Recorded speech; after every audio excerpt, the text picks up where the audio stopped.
and promote equity. And the more specific you are about DEI, studies show, and about how DEI can benefit an environment, the more people actually support it. Why is that? Well, intuitively, I think we all understand that different perspectives bring more energy and creativity to the table. Monocultures just aren't all that efficient. In fact, just about every study done shows that diverse-led firms are more innovative, they are more productive, they are more profitable.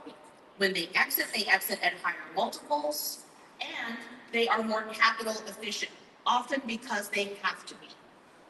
Yet, there is a tiny group of people led by evil supervillain Edward Bloom and the ancient angry anonymous billionaire funding him, who believe that somehow DEI is unfair, despite written and unwritten laws that traditionally meant, oh, sure, feel free to apply, but we're only supporting entrepreneurs who look a certain way.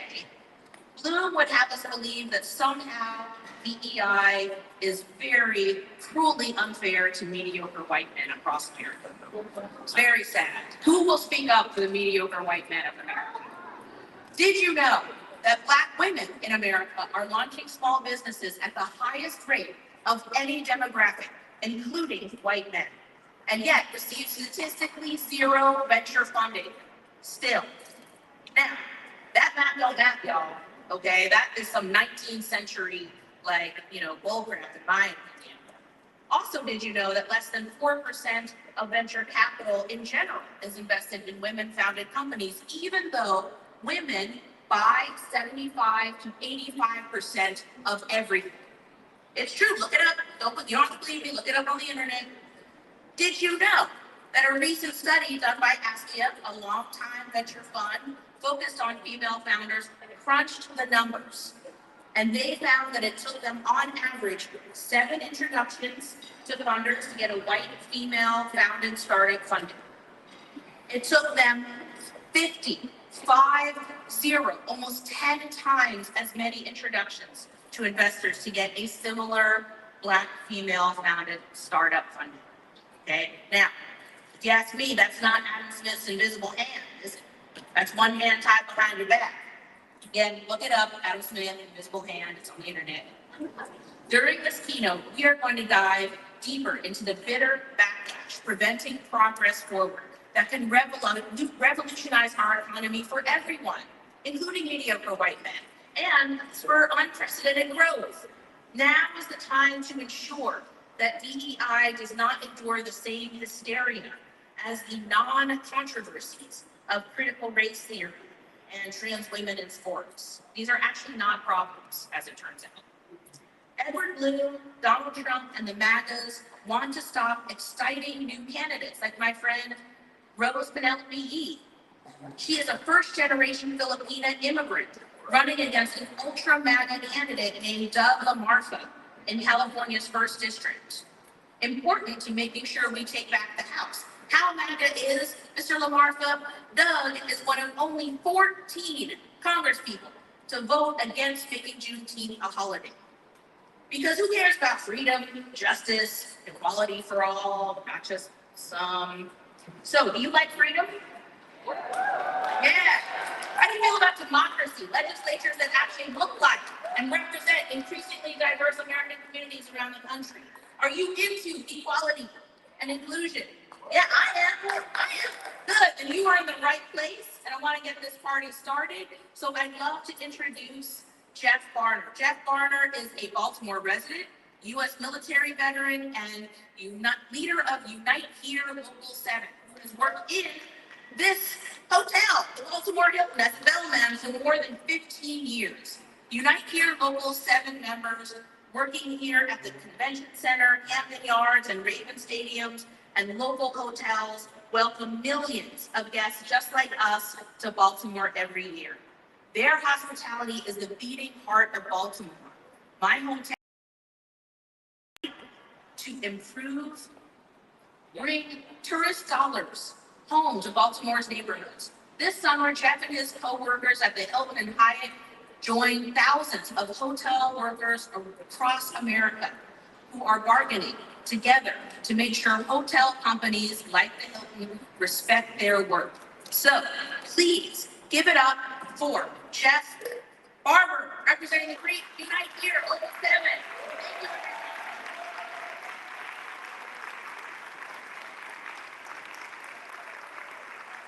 Wow. This is really a great honor to stand before you today. As the young lady said, I am a United States veteran, and when I about 23 years in the military. And one of the things that I experienced in the hostile territories, I often wondered whether the threat that we had is overseas, and it often is. It often was. We go to eliminate the threat. But what I realize now is the threat that we're dealing with now is right here in our own backyard. And that's very unfortunate. But I've had the opportunity to work for a great company, a company that's very profitable. And it just so happens that we're in the process of renegotiating a new contract.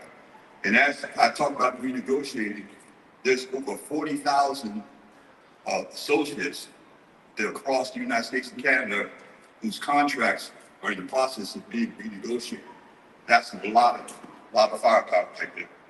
And it is really an honor to stand with you all who stand for equality and fairness. And that's fantastic. One of the things that I realized about the Hilton, they are very profitable. Their stocks hit a 52-week high of $220 a share. They book 1.2 million rooms a day, and they're in 128 countries. So, needless to say, they are profitable. So, our thing with Unite 7 is to ensure that those profits are equally shared among the people that keep the doors open of their hotel.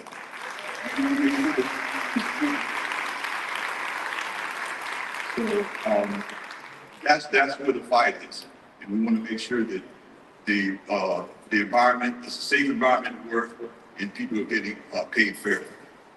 So, and we can do that by aligning yourself with the organization called fairhotel.org. That gives you a list of hotels who are doing the right thing by the workers and the associates, and you can take your business to those properties who earn that particular right to have your business. So we would ask you to align yourself with that. And, when you do that and we work together in solidarity, we can get some things done. That being said, I want to thank you all for, allowing me to speak to you. It's really an honor and a blessing. Thank you so much.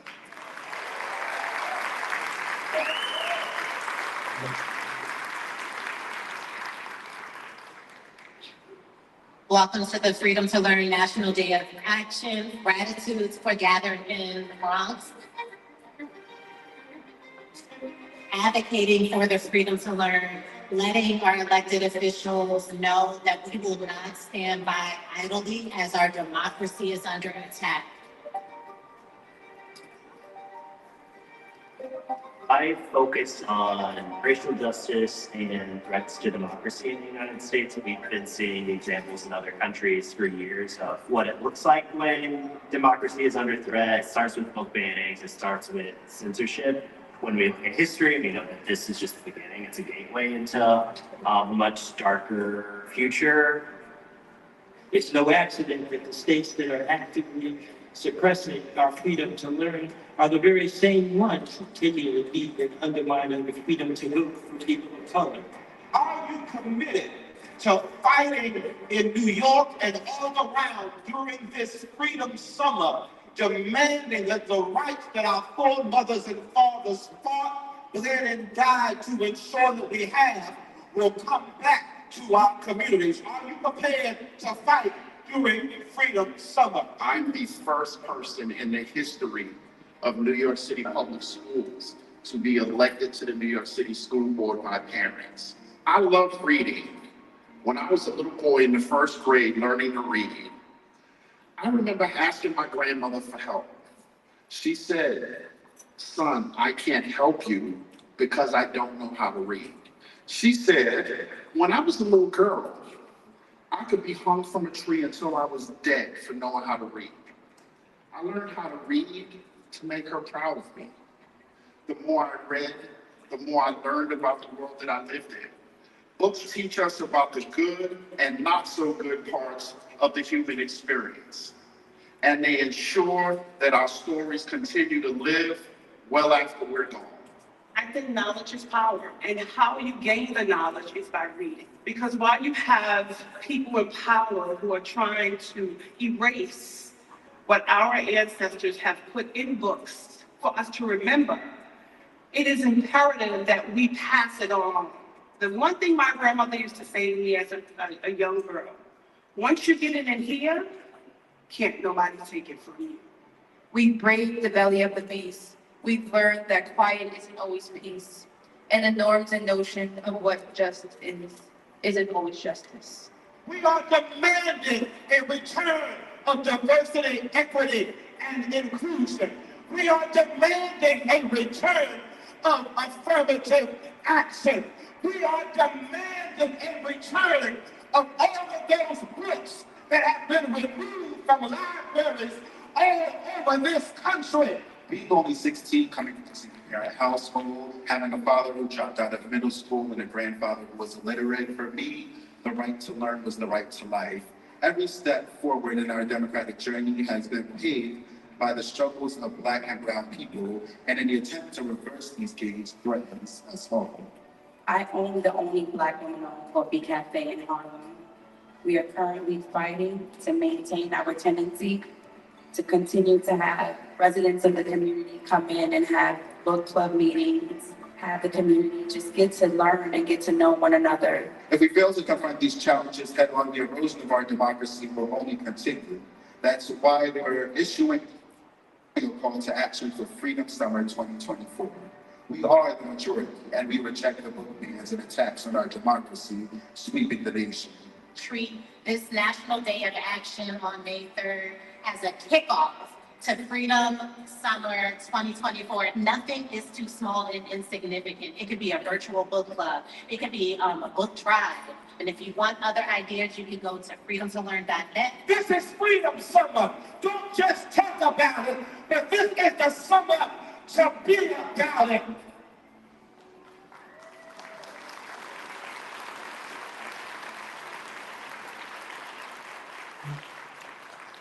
Kimberlé Crenshaw is the co-founder and executive director of the African American Policy Forum, a gender and racial legal think tank, and the founder and executive director of the Center for Intersectionality and Social Policy Studies at Columbia Law School. A leading authority on civil rights, Black feminist legal history, and race, racism, and the law, Crenshaw is popularly known for her development of intersectionality, critical race theory, and the Say Her Name campaign. Please welcome Kimberlé Crenshaw.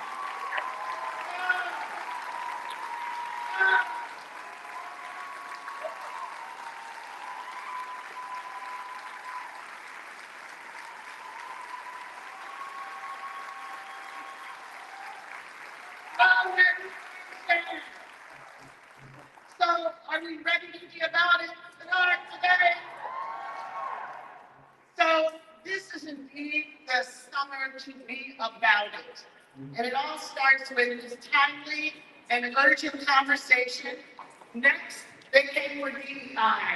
Why I think democracy needs dedicated racial justice initiative.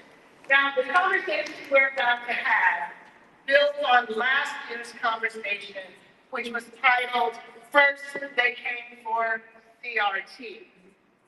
Now, during that conversation, we took heed of Toni Morrison's forewarning that once certain ideas, certain people are demonized, all of us become vulnerable.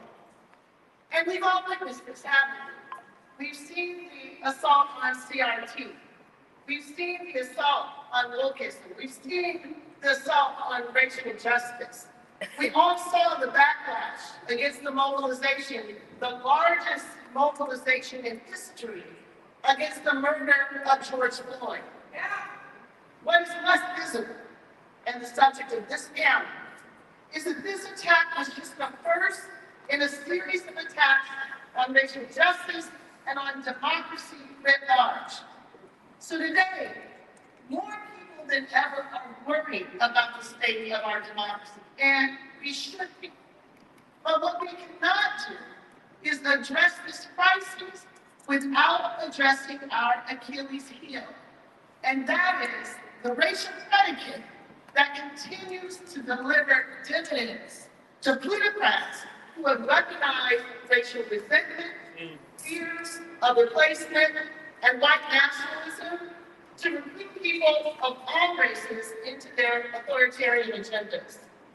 Yet our capacity to integrate even these conversations is strained even on our best days. Take, for example, when we talk about January 6th, the white nationalist underbelly is too often a footnote in these conversations, too often framed as an uncomfortable conversation that denies the centrality of racist narratives to the story of a stolen election. After all, to what cities did Trump target his venom of the big lie? Think about it. It was Philadelphia, Detroit, Atlanta, Phoenix. Who were the poll workers who've been terrorized? Jay Moss and her mother, Ruby Freeman. What were the symbols that marched the Capitol that day? The Confederate flag, which, as Jamie Raskin points out, represents MAGA's common cause with extremist groups steeped in racism and hell-bent on insurrection. Yet this dangerous nexus seems to be among the least talked about dimensions of the crisis, even as it continues to metastasize into the full war on war.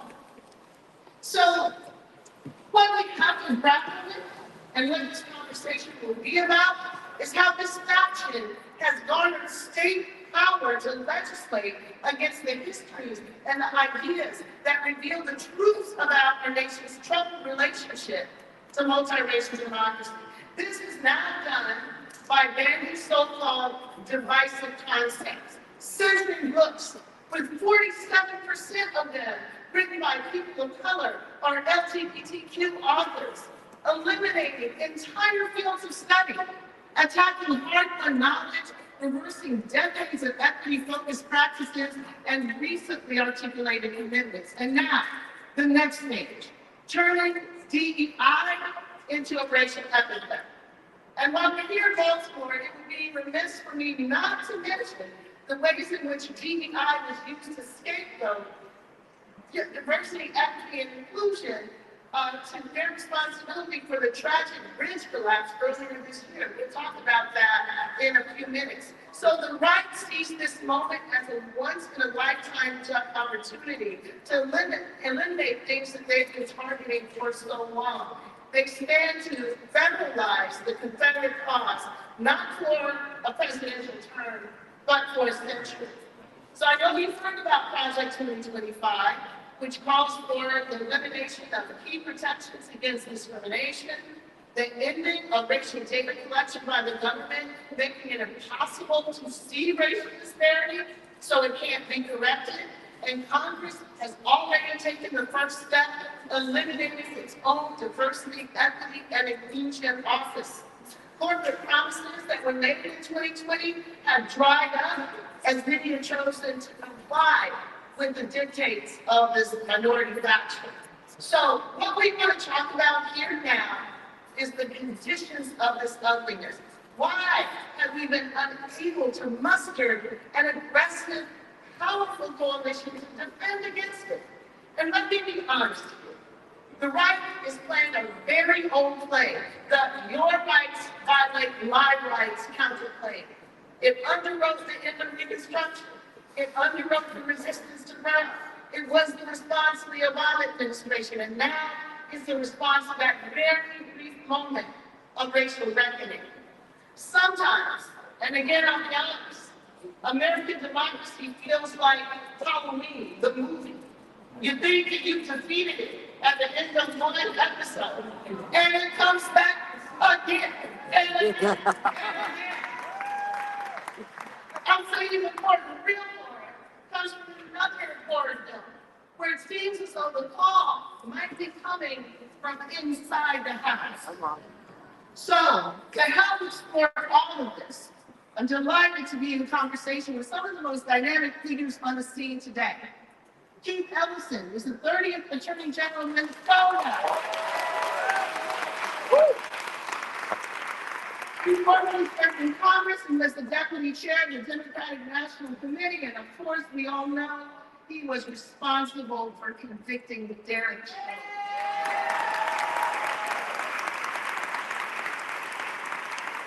Justin Jones is the state representative for District 15.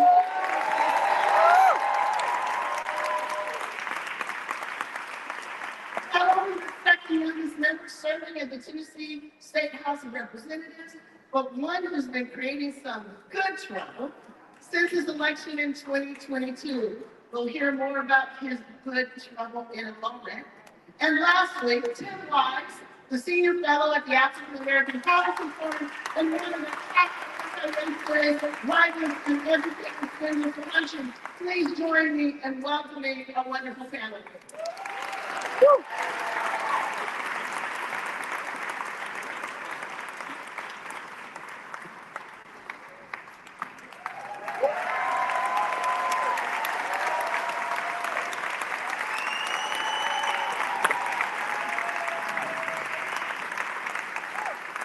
Welcome. And thank you all for coming back and joining us in this conversation. So Tim, I'm going to turn to you first. DEI has become the buzzword of the year. It's been used as an epithet, and maybe I think it's fair to say it's even been used as a slur. Take a picture about how these attacks on DEI have gained so much traction, not just among the MAGA Republicans, but among the mainstream. How has this happened? Well, first, let's be very clear about just how ubiquitous this has become, because in a lot of ways, DEI is the way that folks on social media say the N-word without saying it now, right? Yeah. I mean, it is literally the new N-word for people who don't like. Not that Elon would actually move them off of X for saying the N-word, but they're still using it that way. And so you hear this conversation about Vice President Harris being a DEI vice president because, unlike, I guess, Sarah Palin, she didn't have the qualifications to run the country when something happened to the president. And we know here in Baltimore, right, when the barge hit that bridge and it fell down, the mayor of the city was referred to as a DEI mayor, because we all know that if the mayor had been white, he would have had these magical white man superpowers that would have somehow fortified the bridge against all potential accidents. And then we have a Boeing jet, I can't remember which airline it was, but the door blew out of the plane, right? And then immediately you had folks on social media talking about, well, that's because the airline has a DEI policy to recruit black pilots, because we all know pilots install the doors.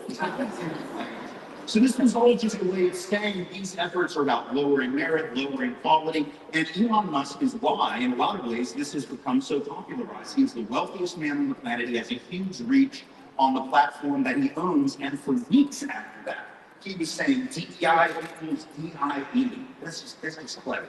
That's just clever. This is a guy who thinks DEI lowers merit, and yet he gave us the Cybertruck, which if you hadn't seen it, if that's about merit, that is like a trash compactor on wheels.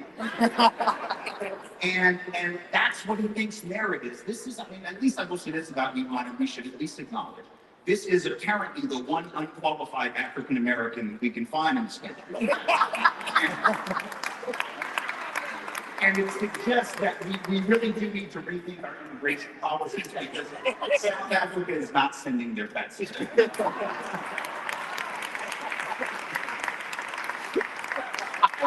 And of course, I love the response to the mayor when he says DEI means duly elected incumbent. So speaking of duly elected incumbent, Justin, let me turn to you. So we know.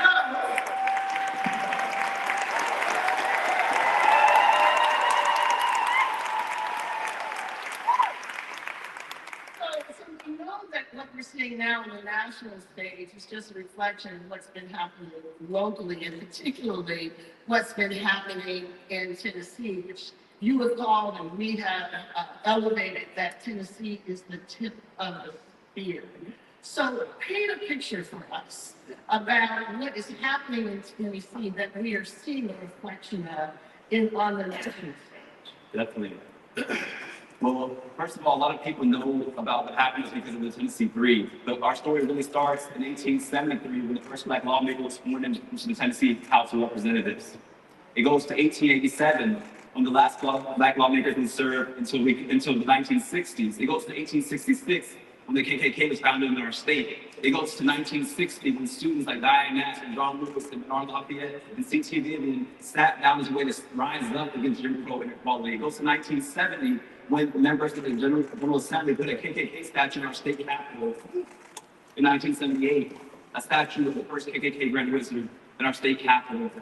And so what it means to work in the Tennessee legislature is to work in a building where we ban books, we ban Black history. They even try and ban Black lawmakers, but a building where they refuse to ban the weapons of war that are terrorizing our kids in school and terrorizing our communities. These assault rifles that we saw in the lives of 3 9-year-olds and 3 adults last year in Nashville. What it means to work in the Tennessee General Assembly is to work in a building where my first week I'm on the elevator with State Senator Jack Johnson, and his welcome to me is to say, unsolicited, without any introduction, I just want you to know that you're worthless and you don't belong here. But the truth is, I thank Senator Johnson because what he showed me was that he gave me clarity that I'm not here in this building to make friends. I have friends. But we're here to make change. If that means disrupting, I say that it also means that democracy requires disruption. It requires doing things out of the ordinary. It requires not asking for permission. It requires letting them know that when they want us to apologize, what they want us to do when we're expelled, that we let them know that they can do whatever they want, but we're going to put them on trial and refuse to be bad. Because we stand in a lineage of liberation that requires our action now, because so much of what we're seeing in Tennessee, I'm by saying this, that in my state, 1 in 5 Black men cannot vote because of felony disenfranchisement. We have somebody convicted of multiple felonies on our ballot. I mean, this is the absurdity of what we're seeing in Tennessee. And so, just like the KKK has children, their names are Governor Bill Lee, George Wallace has children, their names are Cameron Sexton, the Speaker of the House.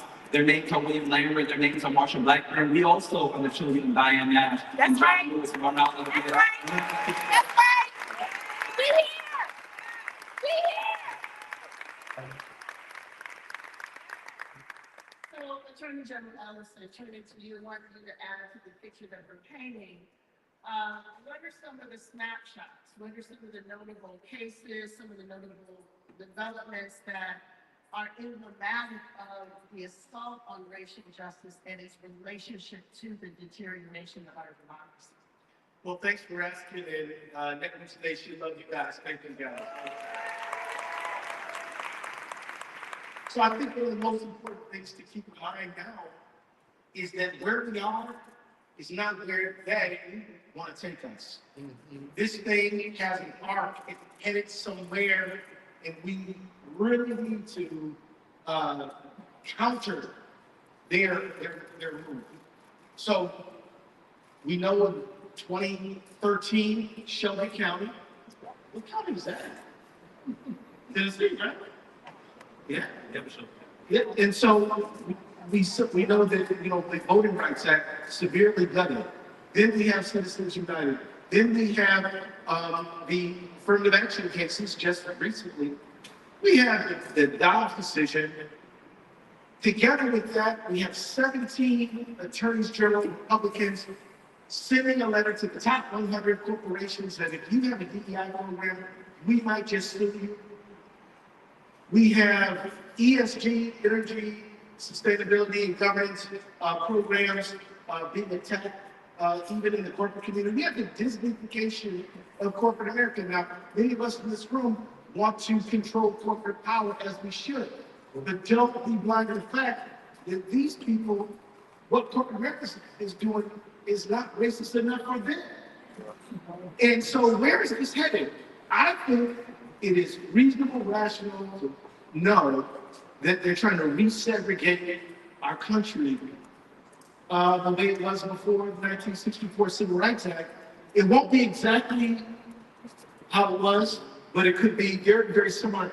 So for example, right now, if you look at a case called 303 created, which is Jim Crow segregation for gay people, now, right now, it is legal to say we don't serve you people.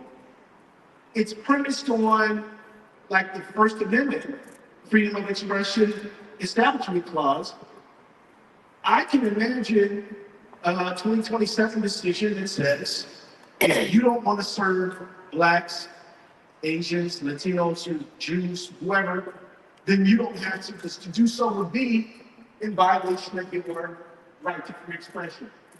I'm telling you, this is on the way because it is very well funded. Nobody at this convention should leave without hearing the name of Leonard Leo. If you don't know who it is, ask the person who next to you was just snapping their fingers. This is a real-life supervillain who helped fund trips and vacations and all kinds of stuff for the likes of Kavanaugh and Clarence Thomas and like that. He's literally spent millions of dollars and maybe will end up spending as much as over $1 billion at changing the judiciary, because these people know that most people are against the ideas they stand for. Most, true or false, most people believe that guns should have background checks if you're gonna have one, right? Most people believe women should be able to control their own bodies. Most people. I'm not talking about just us fine progressives. I mean, most people everywhere. Most people hold these views, but the Leonard Leo people do not hold these views. In fact, they're adamantly hostile to these views, so they cannot rely on just democracy. Democracy is their enemy. They need to control counter-majoritarian institutions like the Supreme Court in order to impose a set of rules on our society and simultaneously gin up the street racist movement in parallel so that they can have terrorism and hostility on the ground and segregation ideas from above the Supreme Court to bring us to a society in a few years, their goal, which is some mix of a Handmaid's Tale and the new Jim Crow. And the righteous, courageous people in this room are the ones who know that we must fight this and stop this. We got to have a plan to do it. So you are in the very right place you need to be at the Netroots 2024, because you guys are who I'm counting on to counter this wicked plan.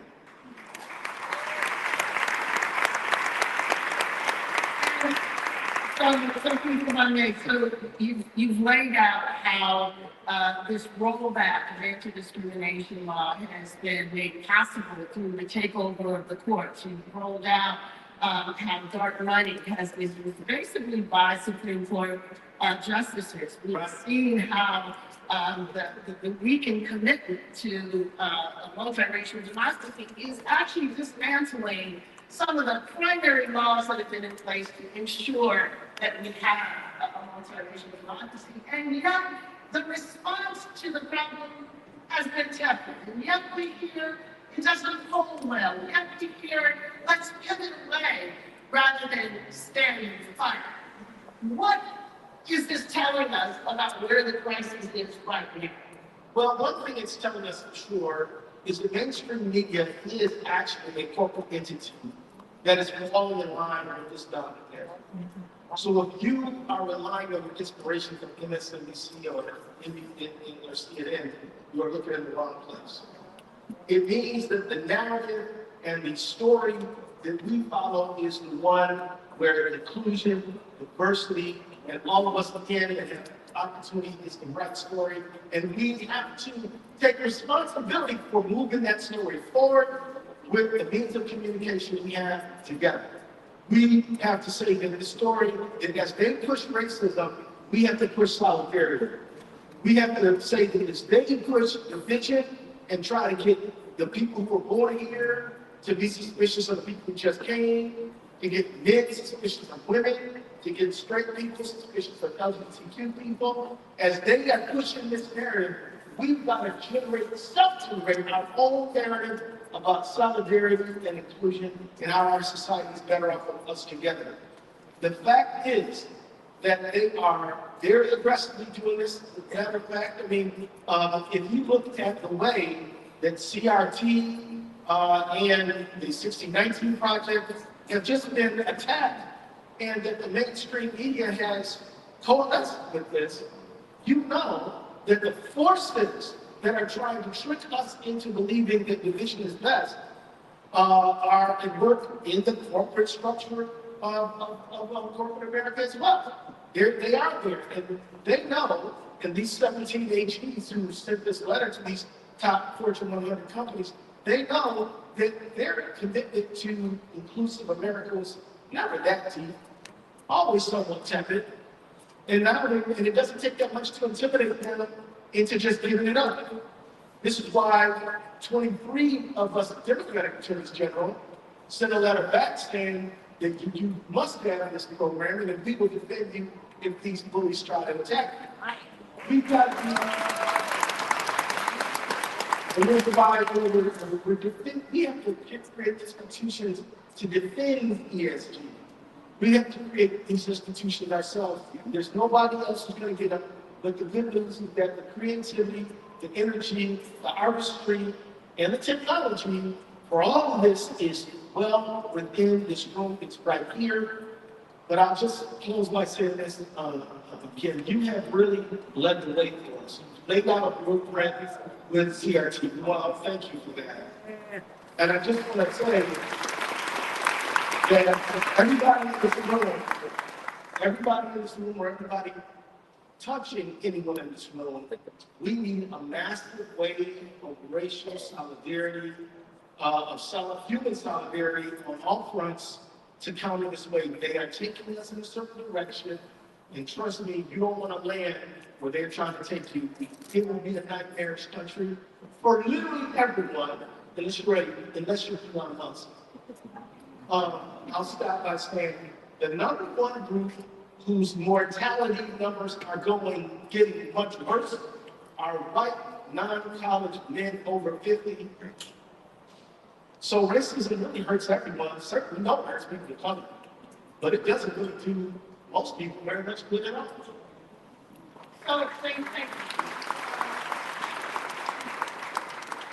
So one of the reasons that the anti-DEI mobilization has been so effortlessly rolled out and effective is because the first step was to eliminate the ability to talk about structural inequality. Critical race theory is all about challenging the assumptions that colorblindness, traditional institutional practices are fair and equitable.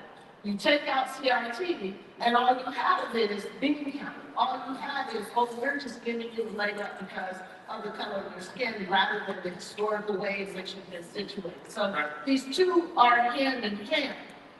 Another part of that, though, and I'm coming to you for this testing, is the writing off of the spaces where the conflict is most is sharpest. We spent some time together in the House, Florida, Tennessee, with the dreaded red book together, the CRT book. So talk to us about being in the eye of the storm in this war on woke. What is it to be in the thick of this fight, and also for the fight to be written off by too many allies who say we can afford to let Tennessee go. They can write themselves off, let Tennessee. So speak to us from inside that space. Definitely. Well, first of all, I want to just say, like I said this at the beginning, it's kind of intimidating when you are on kind of people you look up to who inform your practices, your activism. Because I also work in a building where we don't have folks who believe in that intergenerational movement. You know, being the youngest Black lawmaker, being the youngest Democratic lawmaker, I was told my first term to be silent. And my mom said, you didn't go there to be an intern, you need to speak up for your district. And so the first thing is that I work in a building where I have to be honest.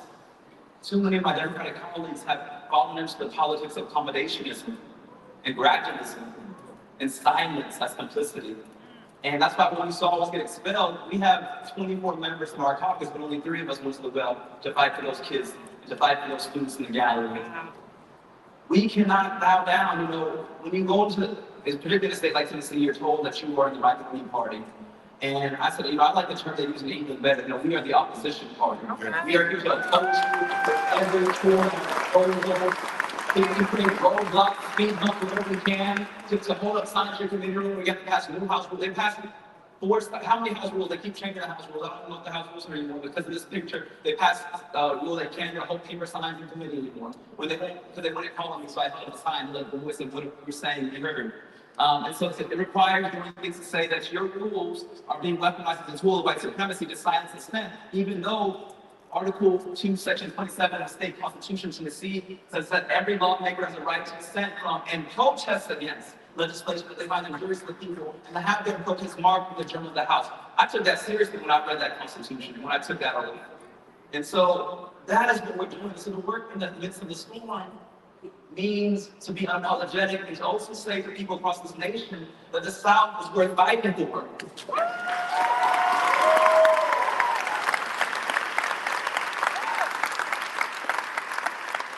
A lot of people are talking about Project 2025. Well, let me tell you a secret. If you want to look at what Project 2025 is, look at Tennessee 2024. Look at what it means to work in a state that is silenced any dissent, that is terrified and terrorized by professors and our teachers in our schools, that have made librarians afraid to speak what books they can have, that has removed anybody qualified from our state government, and it's all the speakers' cronies. Look at what's happening in Tennessee, and you'll see what is coming to this nation, which is why we have divided in the South. We have divided on their terrain and not seen anything. Because the South, you know, W.B. Boyce says that, you know, so goes the South and as goes the nation. The South has been a heartbeat for social change, from Reconstruction to the Civil Rights Movement, and it's our time again. And the truth be told is that they use our states as laboratories. They use our state houses as laboratories. We were the first state to pass a ban on drag shows, to pass these divisive concepts ban, to pass voter ID, the most restrictive form of voter ID, the most restrictive anti-abortion law. We are leading the way, and they're testing it out in our state. And then our Attorney General, we don't have a honorable Attorney General. We have somebody who does not believe in multiracial democracy, does not believe in the rights of the transgender community, does not believe in interfaith work, who's an extremist Christian nationalist, who is very polite, but it's on the linear of respectability, but it has the same outcome of racial terror that we saw in 1866, the Klan was trying to do in our state. And so you can be nice and polite, but that's not what we're here to do. We're here to fight you if your policies are violent to our community. And so,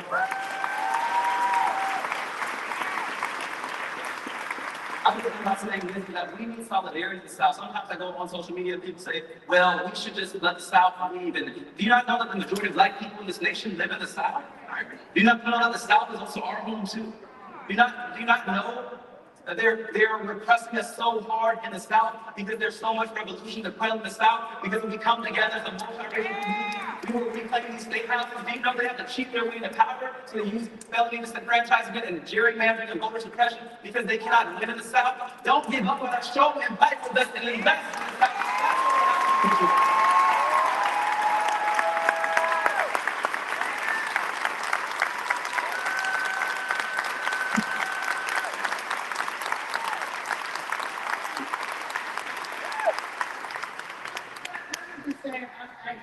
I had the honor of accompanying Justin walking through the halls of Tennessee.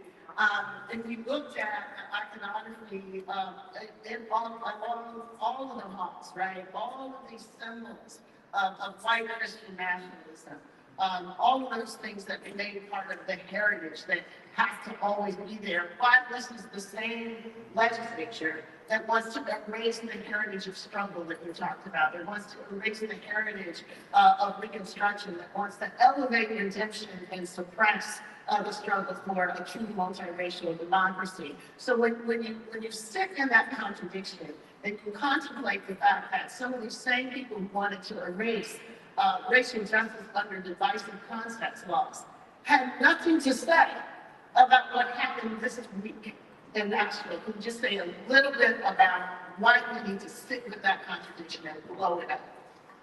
Just this past weekend, we had over 200 white nationalists from a group called Patriot Front marching through the streets of Tennessee in Nashville, broad daylight outside our Capitol, down to City Hall, down to Broadway, the tourist area, chanting deportation, segregation, and sea Kyle and all types of Nazi rallying chants. And just 3 months prior to that, we had another white nationalist group do the same thing. And the thing is that these groups are being given a call and response. You know, my colleagues in the legislature, when they fight to protect the statue of the KKK Grand Wizard put up in 1978, when they fight to elevate the history of Nathan Bedford Forrest and Andrew Jackson and all these Confederates, what they're doing is telling these white nationalists to come on and join us. You know, a lot of them have refused to condemn them because it's hard to condemn your family members and your colleagues. I mean, that's the thing, is that we ask them to condemn this, but the truth is that they can't condemn what they are.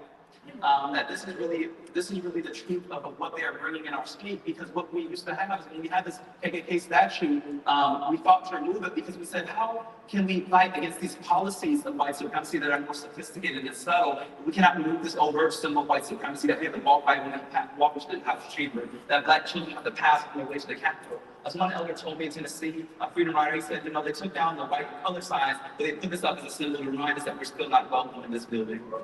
And that's what we're dealing with. And so we must, you know, lift up these contradictions and challenge them and fight them. And sometimes that means tearing them down. Sometimes that means climbing up and covering them, as we did in 2020, and saying that we will not wait for the politics of never, is what essentially it is, to stop us moving, but we will do what we have to do our own selves. And that means, you know, finding a way to get in the way, getting in the trouble, John was called it, being disruptive to these systems of white supremacy, and letting them know that these white nationalist groups are not going to have us hide in terror, but they're going to have us show up even stronger, and let them know that we're connected also between these photos you see of these folks who are throwing up Nazi salutes and putting up Confederate flags, to the people in suits, to the people who try and hide behind the near respectability and enact these policies of white supremacy, that these groups, if you look at their agendas, are exactly the same. And so there's no difference between those who come with the overt symbols, those who try and hide it behind policy violence and policies and legislation and forum, who then enact the same type of systems that we're fighting against from these white nationalist groups.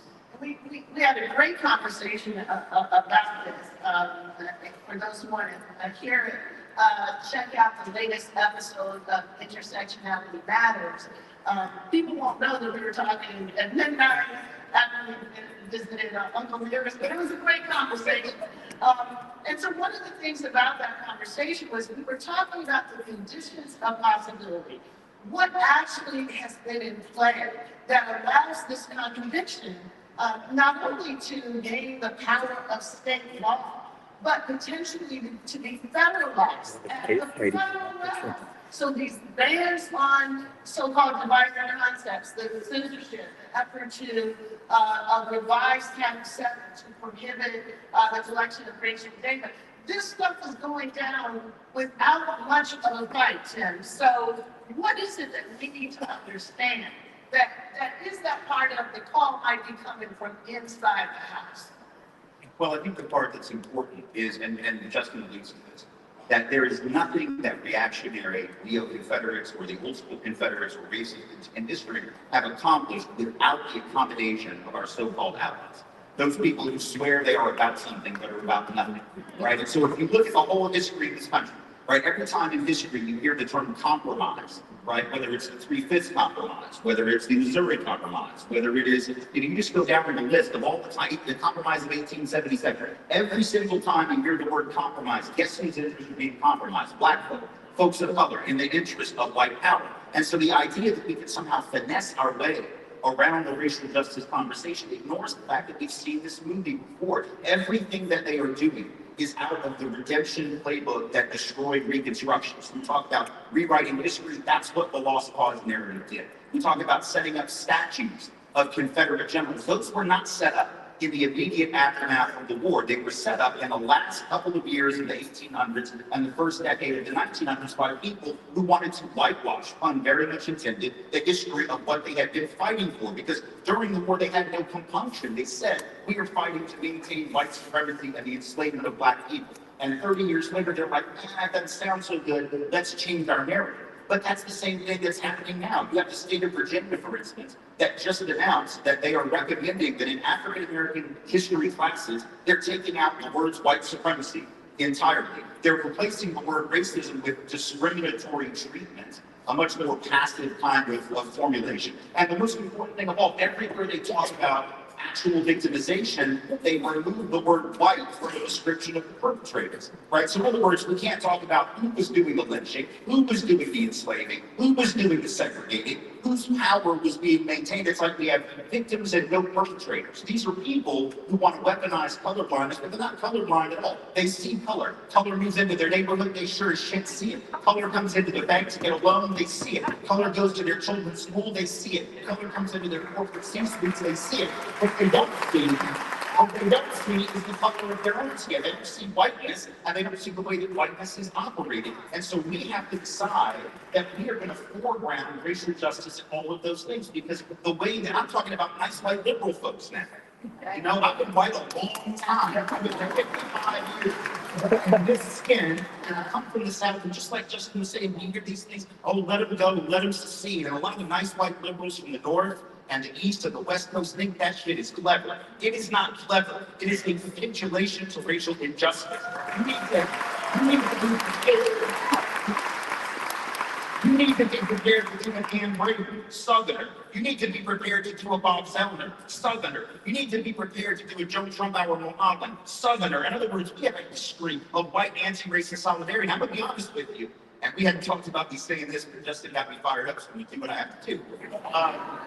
Many years ago, I remember doing an event in LA, and there was a nice white progressive, because you know they got all kinds of nice white liberals in Los Angeles, and all throughout California. And she comes up to me before a speech and she says, I think it's so great that you do this work and you're from the South. And I just looked at my buddy who was with me, and he and I grew up together, and we moved out there in '99, but he's from Nashville just like I am. And he looks at me and I look at him, and he knew what I was going to do, and I'm going to do it again in here. Some of y'all not going to like it, but I'm not your big friends either. I looked at her and I said, you know, I got to be honest, I don't trust any white people that aren't from the South. Or at least white people that don't have a connection to the South. Why do I say that? Because if you are white and you grew up in the South and you have people in the South, you know that race is the background noise of everything that happens in this country. If you are white and you can be progressive as the day is long. You can certainly be a lot more progressive than some of my white compatriots in the southern states. You can vote the right way, quote unquote, every time. But if you don't have a connection to that history, you have the luxury of thinking that race is not the background noise of Portland, and it is. That it's not the background noise of Seattle, and it is. That it's not the background noise of Minneapolis and St. Paul, and it is. That it's not the background noise of what happens in the Bay Area. I had a black man explain to me 30 years ago that San Francisco was the most racist town that he had ever been in his life. And when I said that, and I said it on Daily Post, as a matter of fact, in 2011, I got attacked by people who came out of the woodwork saying, how dare I besmirch the good and progressive reputation of San Francisco. We want to listen to black people's reality. We got to start listening to black and brown folks' reality, because that is all that has ever saved us, and it is all that will ever save us. Hold on. Thank you for asking. The opportunity to put a punctuation on it. We know that the divisive concept bills that have been part of parents' rights, we know that laws for liberty is basically warmed over daughters of the Confederacy.